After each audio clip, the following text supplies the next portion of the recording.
happy Monday, people. So I am on my way to the south side of Colorado Springs. Just got my first call. It's a lockout on a Ram 1500. So I'm just heading over there, and it's a chilly day today. So 38 I think is going to be the high. It's very foggy right now. So let's see what we can get into. Okay, so that turned out to be a big nothing burger. So this guy actually needs a fob replacement. His fob, like, it's all broken up. It got smashed. So that happens, especially with a lot of the where you don't get to talk to a person. You're going through all the computerized menus and stuff. So that's what happened to him. He was talking to his insurance company, or calling his insurance company and going through all the menus, and he put in key replacement, and they still sent me, which I don't do key replacement. So yeah, so I'm off to the next one. This is wild. So normally I'd have a great view of the mountains from here, but as you can see, it's all low clouds. So no mountain views today. All right, so I just finished up that lockout, and I got another call for another lockout, not too far away. So I'm heading over there. It's on an Acura. So far, calls are coming in really steady, and normally I only do maybe one lockout a day, so having a second one is nice because they're quick and easy. So I'm gonna head over there. Okay, so that was interesting on the Acura. So he had a manual key but no fob, and the only exterior lock cylinder is in the driver's side door, and it didn't work. When you stuck the key in there, you could hear it hitting something. It kind of clicked, and it wouldn't turn. So there's definitely something wrong with the lock cylinder in the door. But I got it open, the alarm went off, and when you started the car with the key, it didn't turn off the alarm. I'm guessing because the fob isn't with it, with the key. So yeah, the alarm just kept on going off while the key was in the car and the car was running. Of course, when the alarm goes off, the lock-unlock function on the doors, that locks out to protect the car. And so he can't lock or unlock the doors in any way without the fob. So yeah, that's pretty wild. So he can drive the car, but he won't be able to lock it when he gets wherever he's going. I mean, it's just, yeah, that's a weird one. But anyway, I got him in the car, and he's happy, I guess, or as happy as he can be with that situation.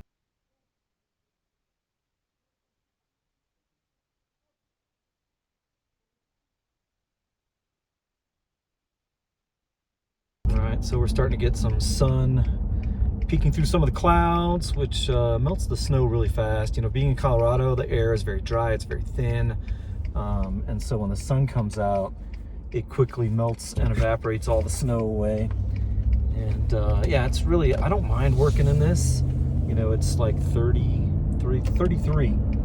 and I'm just wearing my polo and a long sleeve undershirt, and it's totally fine. And when the sun comes out, like, the car is nice and warm, and so it's really, really not bad conditions to work in. So just the tops of the mountains are covered by clouds now, but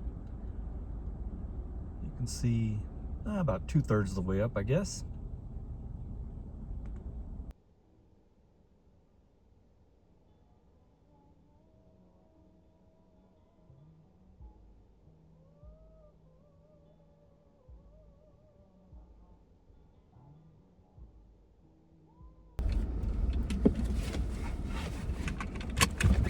Okay, so I took a couple extra minutes with that customer because I saw a couple things with their vehicle.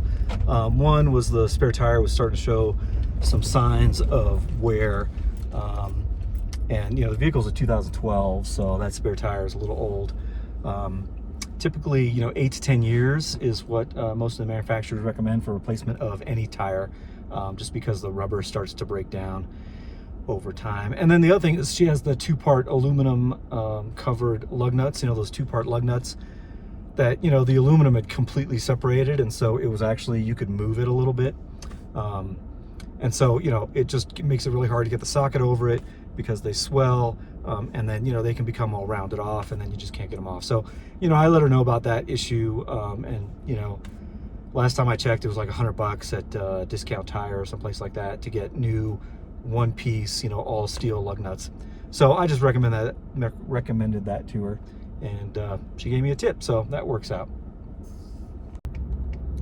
Okay, so I got that Land Rover tire service knocked out and don't have any calls pending, so I think I'm gonna go find a restroom and maybe get a cup of coffee if I don't get any calls coming in while I'm trying to do that. So we'll see. You never know, because every time I try and like go run an errand or go do something, grab a cup of coffee, get lunch, whatever, yeah, it's typically when I get a call.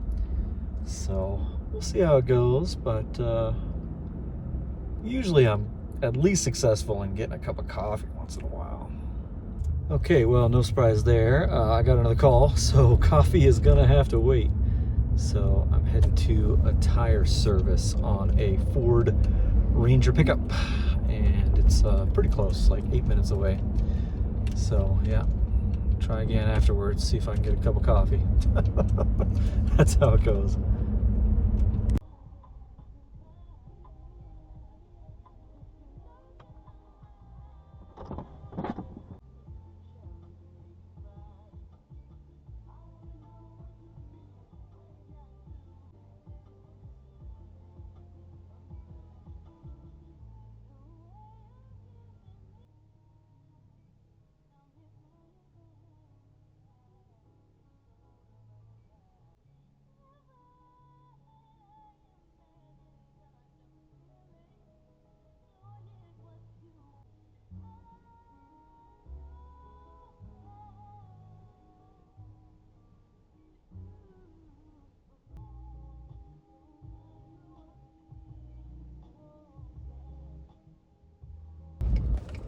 Okay, so I just finished up that tire service on the Ford Ranger. I had to use my lug nut stripping tool because he did not have the key for his security anti-theft lug nut.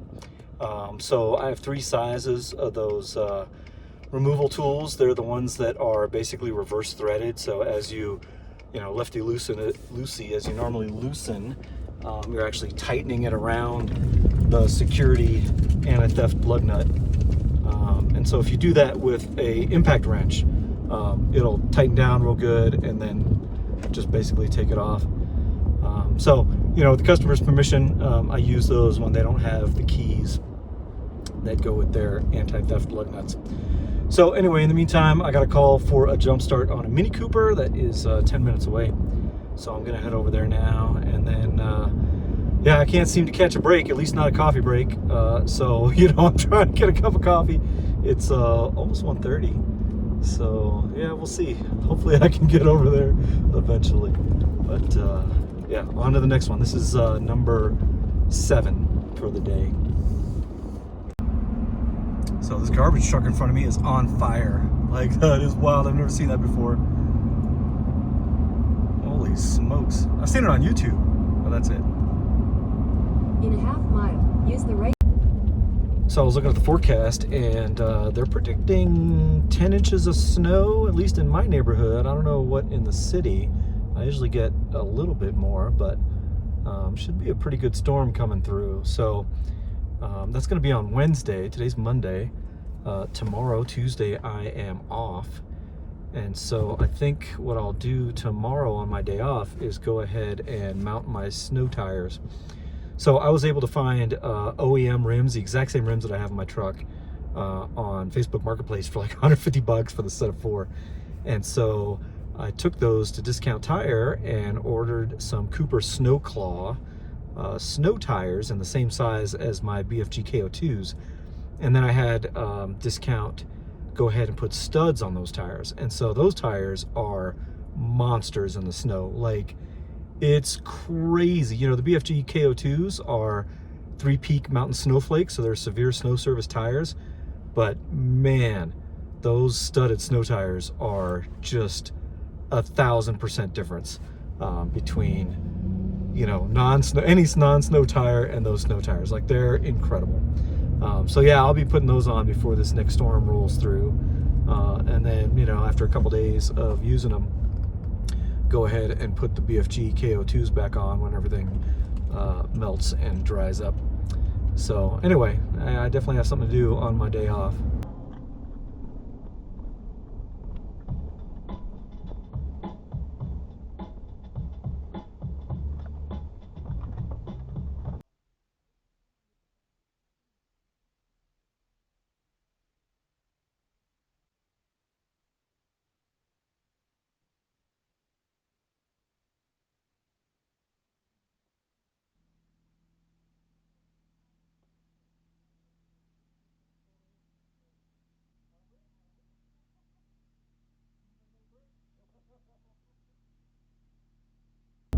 Okay, so I finished up with the Mini Cooper Jump Start, and yeah, that one was a little interesting. So it took two jump boxes. I used the JNC 770, and I carry two of them. So it took two jump boxes. I charge them every shift, so I know they're fully charged.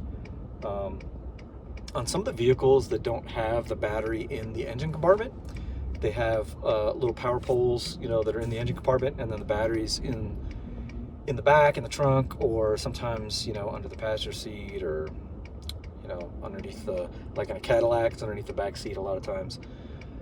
So those cars with those power poles can be very difficult to start, and I think it's because the power has to go from the engine compartment all the way back to the battery and then all the way back to the starter. So it's a much longer run, is what I'm guessing, but not sure on that. But definitely they're harder to start. So, you know, I usually try the power poles first, and then if it doesn't work, I'll access the battery, right? Go directly to the battery, put the jump box on the battery, and then usually it starts right up. In this case, it did not. It was clicking, but it just wouldn't start. So in that case, what you can do is, if you have a second jump box, is you can either put it on the power poles, right? So you have a whole separate area. You know, you're basically jumping the car in two locations.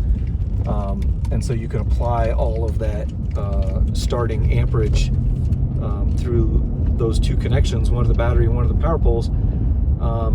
But if there's room on the battery, which in this case there was, the terminals were very long, and so I was able to just put the clamps right next to each other on the battery terminal connectors,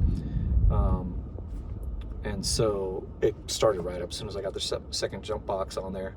The first one was showing 12.3 volts, but that, you know, that's not unusual that it shows a lower voltage that you would think won't start the car, and then it starts up when, you know, on the JNC display.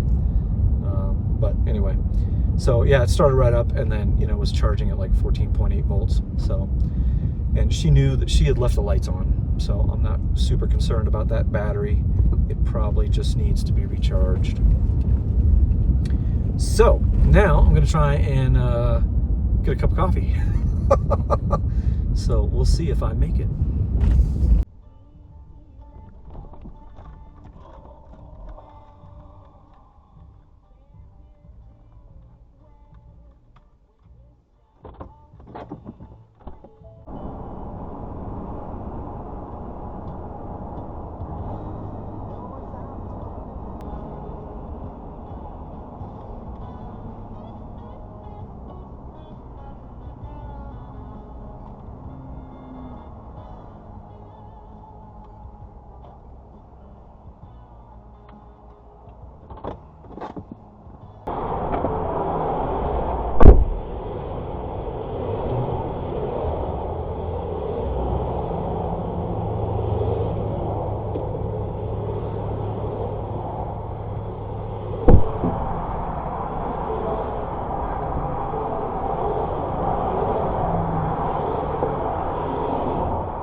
So I just finished that fuel delivery on the Mini Cooper on I-25. I'm sitting here on the shoulder of one of the exits, so I just took the next available exit.